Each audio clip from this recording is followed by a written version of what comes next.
We are legion. We do not forgive. We do not forget.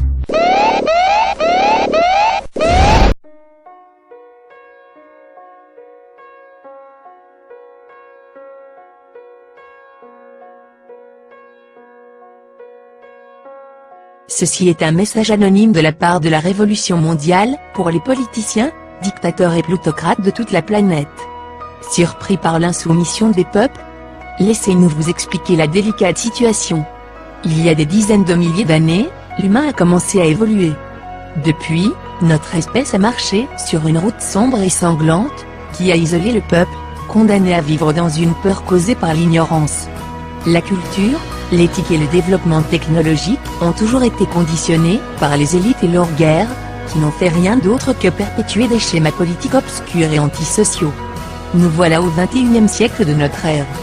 Après 2 guerres mondiales, avec le risque d'un conflit nucléaire, qui assurera une destruction mutuelle, leurs soi-disant économistes et intellectuels, qui ont annoncé que c'était la fin de l'histoire, il semblait, plus que jamais, qu'espérer un ordre juste était insensé. Pensant qu'ils avaient suffisamment ralenti notre développement rationnel, ils nous ont laissé poursuivre avec le modèle de progrès, dont le seul objectif n'était autre que de les rendre toujours plus riches et plus puissants. Cependant, ils ont oublié que le véritable esprit humain refuse de se laisser faire, jamais. Pendant qu'ils croyaient nous manipuler, usant de chocs économiques, notre espèce a évolué d'une nouvelle manière. N'usant que des pouvoirs de la culture et de la liberté, nous avons avec nous les ressources technologiques, qui étaient nées de notre génie mais qui ne nous étaient fournies que dans le but de nous faire consommer. Alors nous avons mis à jour, amélioré et immunisé notre force d'action et notre efficacité. Nous absorbons leurs propres tactiques, techniques et pouvoirs de persuasion, pour faire naître nos propres rêves et nos propres défis. Aujourd'hui, la révolution se répand sur toute la planète, comme un défi à leur oppression, et c'est sans retenue qu'ils essaient d'éteindre notre liberté d'expression. Finalement, l'information a atteint une masse critique, explosant dans un melting pot de voix, dont les nouvelles envies et besoins ne peuvent être couverts par leur ancien modèle. Désormais, physiquement et numériquement interconnectés, nous formons une gigantesque conscience collective. Peut-être que leurs médias corporatifs ne parlent pas de ce qu'il se passe, mais ils ne peuvent plus nous tromper. Ils peuvent temporairement enrayer quelques actions, mais le processus continuera, imparable et en constante évolution. Désormais, peu importe quelles mesures ils peuvent prendre pour nous contrer. Plus ils mettent de violence, de censure et d'obstacles sur notre chemin, plus ils exposent leurs faiblesses. Depuis chaque endroit de la Terre, avec différentes idées dans différents moyens, des femmes et des hommes ont toujours existé et existeront toujours pour s'opposer aux faux semblants des gouvernements antidémocratiques et injustes. Après des millénaires de souffrance, notre espèce s'est levée, et plus rien ne sera jamais pareil. La fin de leur jeu totalitaire est proche. Mais mes amis, l'histoire n'est pas terminée. C'est aujourd'hui qu'elle commence. Nous gagnerons les rues et nous les occuperons. Un changement est en train d'arriver. Le peuple ne devrait jamais avoir peur du gouvernement, le gouvernement devrait avoir peur du peuple. Nous sommes le peuple. Nous sommes le seul système. Nous sommes Anonymous. Nous sommes Légion. Nous ne pardonnons pas. Nous n'oublions pas. Redoutez-nous.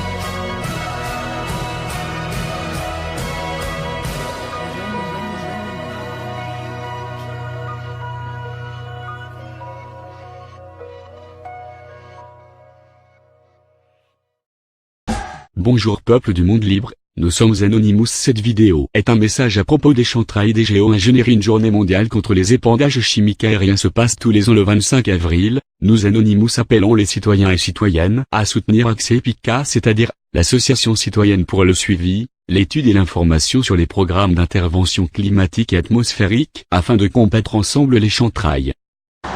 Luna, aujourd'hui, ici,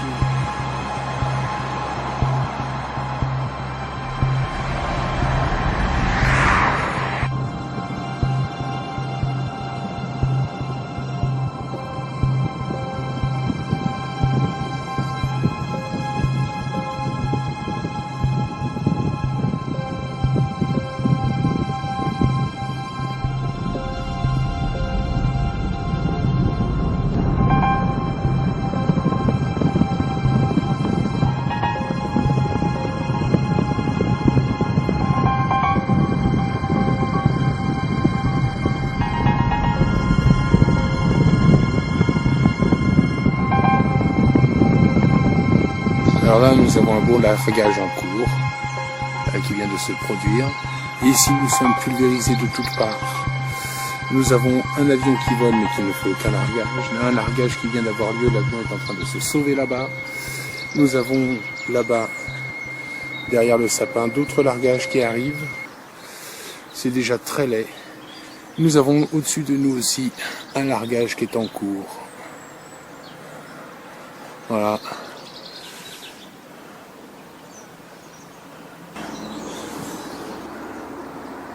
D'énormes largages qui ont eu lieu déjà, celui qui vient d'avoir cours, l'avion qui se sauve là-bas qui lui ne fait aucun largage, qui vole approximativement à la même altitude que celui qui est juste au-dessus là, en train de faire son largage.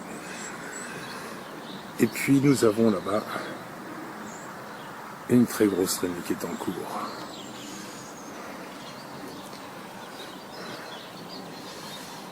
C'est fou furieux. Il y en a un autre là qui se dissimule à l'intérieur même là, qui est en train de larguer. Nous avons là-bas l'avion qui continue de filer sans largage et au-dessus de nous un largage qui est en cours. Et à l'approche, là-bas de l'est, puisque le sud est là-bas devant nous. Ici, un très gros largage aussi en cours. Avec un largage qui est en cours là-bas, un largage qui est en cours ici, voilà, qui venait de l'est tout à l'heure. Un autre qui arrive, qui n'a pas largué grand-chose là, mais vous allez voir, il va commencer.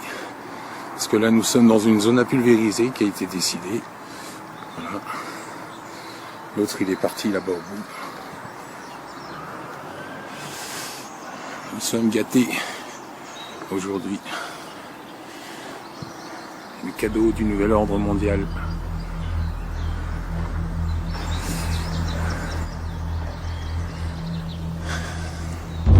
Dommage pour notre espèce, dommage pour nos enfants, nos générations, que tant d'incrédules ne comprennent pas ce qui est en train de se passer.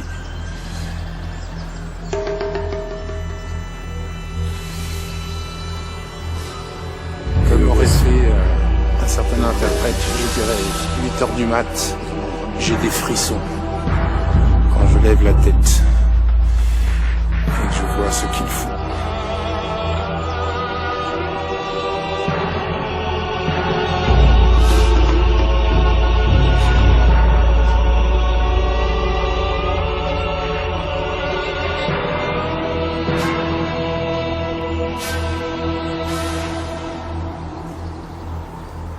So what we need to do is we need to expose that, and we need to join and make an environmental act, a real environmental act that prevents them from putting these chemicals into the air, which of course is ruining our health. En haut de l'écran, on voit le Danemark. Ici en bas les Alpes et l'Allemagne au centre. Toute l'Allemagne est tapissée de traînées de condensation. Entre ces traînées se trouvent des zones de couleur blanche. Ce sont des nuages de type cirrus qui se sont formés à partir des traînées de condensation. Sans le trafic aérien, ces nuages ne seraient probablement pas apparus. C'est pourquoi on suspecte le trafic aérien de jouer un rôle majeur dans les changements climatiques. Les traces blanches de condensation laissées par les réacteurs d'avions dans l'atmosphère ont bien une influence sur la température relevée au sol.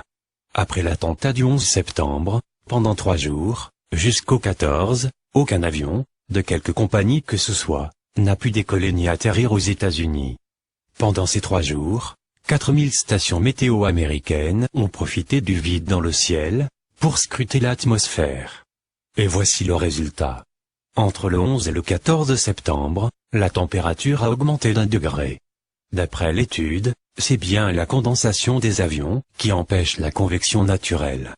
Les rayons solaires atteignent moins facilement la Terre, et sont renvoyés par le sol, les infrarouges se retrouvent piégés par le voile de condensation. Pour les compagnies aériennes, le problème doit être réglé au niveau mondial.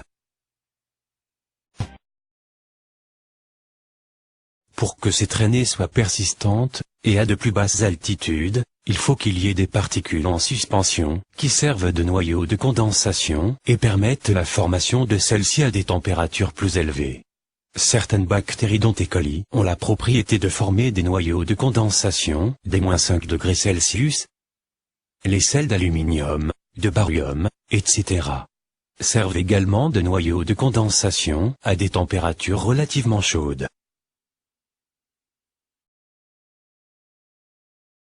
Il est vrai aussi qu'un chantrail peut se confondre avec un contrail, séjour de traînée persistante. L'air est pollué de produits cancérigènes, de phtalates, les carburants des avions peuvent en être les responsables. Mais il y a aussi des pulvérisations volontaires de produits visant à modifier le temps.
Madame, la prestation analytique que vous nous avez confiée sur un échantillon de filaments aéroportés est terminée.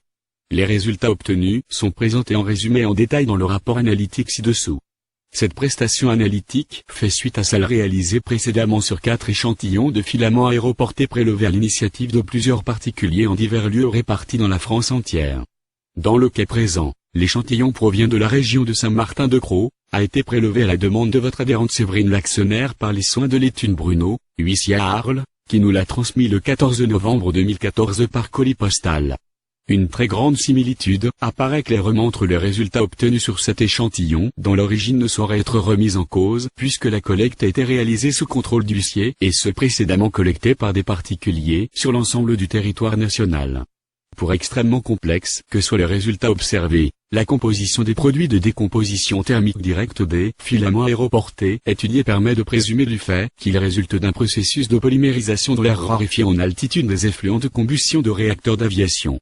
En effet, parmi les nombreux produits dont le détail est révélé par notre étude, se retrouve systématiquement un grand nombre de composants chimiques organiques, naturels et synthétiques, en particulier acides gras à longue chaîne et phtalates susceptibles d'entrer dans la composition des carburants et lubrifiants de ce type de moteur thermique à réaction. L'observation que nous venons de répéter justifie donc pleinement l'inquiétude dont nous avions fait état lors de la publication de notre premier rapport sur ce sujet, d'autant plus que les observations de retombées de filaments aéroportés ne cessent de se multiplier, en France, en Europe et dans le monde entier. Les connaissances préliminaires et partielles que le laboratoire Analytica est parvenu à obtenir sur la composition de ces filaments aéroportés sont alarmantes puisqu'il est maintenant démontré qu'ils transportent des perturbateurs endocriniens, et que ces retombées sont inévitablement susceptibles d'affecter la surface entière du globe terrestre. Si comme nous le suspectons fortement ces retombées de filaments aéroportés sont la conséquence du développement du trafic aérien, la responsabilité des fonctionnaires responsables de la surveillance des conséquences sanitaires de ces activités économiques est clairement engagée, de même que celle des fabricants de carburants et lubrifiants d'aviation et des constructeurs de réacteurs d'aviation. Au même titre que celle liée au trafic automobile, la pollution atmosphérique induite par le transport aérien doit être étudiée, surveillée, et réglementée. Votre association est en mesure de participer à la prise de conscience du grand public et des médias, seul levier assez puissant pour susciter une réaction des responsables politiques et de leurs fonctionnaires, dont le silence demeure assourdissant sur le sujet. Restant à votre entière disposition pour tout renseignement complémentaire éventuel.